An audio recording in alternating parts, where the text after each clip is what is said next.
This is Dan, and he's going to unload on the EPA. Yeah, the reason we've got a problem in this country about the economy and everything, everybody thinks it's the Chinese, everybody thinks it's the Europeans, the Japanese, everybody else. It's nobody to blame but ourselves. The EPA has done more damage to this country than anybody's ever think of what it's done. When the EPA was founded back in the 1960s and early 70s, when Richard Nixon established the EPA, yeah, we had real polluted streams, real polluted air, and things were bad. Well, that mission has been accomplished. The streams are clean, these things are clean. Now what's happening with the EPA, just like every other institution, it's trying to justify itself.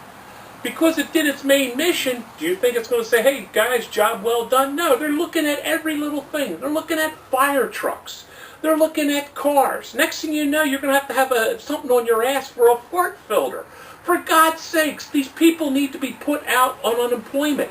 We don't need them. They're hurting this country. They're shutting jobs down. They chased more people out of this country into other countries instead of, oh, we don't want to have no pollution here. Okay, so you go to south of the border and get a 10-year-old kid to do it. Get a 10-year-old kid to cut the lead out of a battery. What the EPA done is a bunch of nobodies. They don't know what they're doing. They're dumber than hell.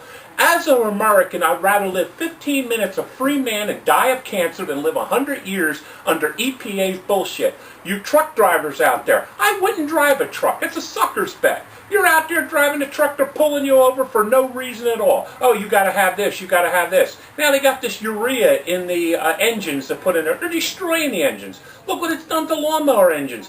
Everything that's gone wrong in the past 30 years is because of the EPA. Remember the stuff they put in the gasoline that polluted our water? You take the gasoline from the 1950s and the 1940s, it didn't hurt nothing. It spilled, it went away. Microorganisms ate it up. You take the cars from the 1940s, they didn't put out the pollution that the things... Today, you got these catalytic converters, you got this converter, this electronic device, and all it does is rip you off out of your pocket. You show me somebody from the EPA and I'll show you an idiot, a jackass. And that's all they are, pure jackasses. They have no care about nothing. They drive around in the biggest SUVs with leather interiors. They act like they're kings and gods. They walk into people's companies. They threaten and they threaten. But do they have anything set up for the emissions when there's riots in the street, when the towns go up in flames? What's going on over in England? The EPA has done more damage to this country than anybody else can think. If you want to talk about terrorism, it's the EPA. Remember, contact your representative, your senator. Let's get rid of the EPA. Let's shut it down once and for all.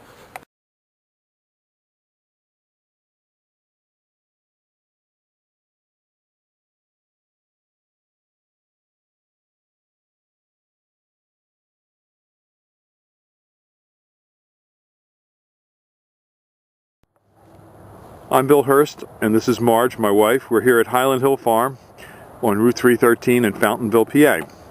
These are a 9 to 10 foot green giant.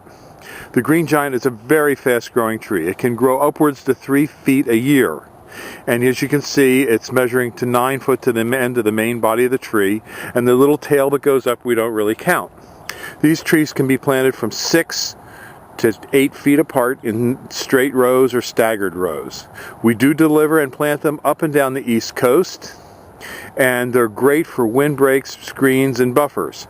If you have a heavy population of deer, the tree will be damaged slightly.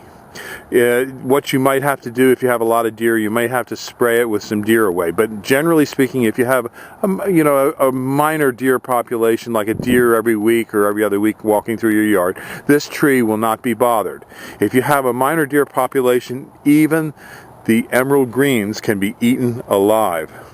So we recommend the green giants for a lot of windbreaks and screens and buffers for their deer resistance, their bug resistance, and another good feature of this tree is that it grows predominantly with one single leader, as you see here. Now this leader can almost be bent back to the ground. It's a very tough plant, and it takes a lot of abuse, and it can withstand a lot of wind and snow damage. It's forgiving on the soil types. and it can take a little bit of shade. The reason it can take some shade is, as you can see, it's a little bit open. A very close, dense tree like the emerald green can take no shade, but the green giant is more open, so it can live in a shaded environment. So give us a call. These are our 9 to 10 foot green giants at 215-651-8329. Thank you.